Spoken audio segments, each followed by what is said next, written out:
Adding tags to your YouTube channel will help you get more views.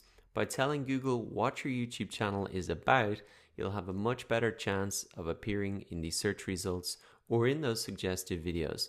By default, your YouTube channel will have no tags, so you do need to add them manually. To do that, you want to come up and click on your channel icon and then come down into Creator Studio. Once inside, come down to the left-hand sidebar and click on Channel, and then come down into the Advanced section. It's in here that you want to add in your channel keywords, and you really want to make them relevant to the videos that you are putting out. For example, if I had a channel about cooking, I could put in things like cooking, recipe, meals.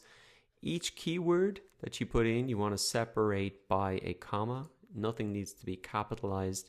And a great tip is that there's no limit to the amount of keywords or tags that you put in. So you can just put in as many as you think that are relevant. Once you're done, you just want to come down and click on Save, so that action has been saved. Now it's your turn. Come into the Creator Studio and the Advanced section under your channel and add those tags to your channel so you can get more views.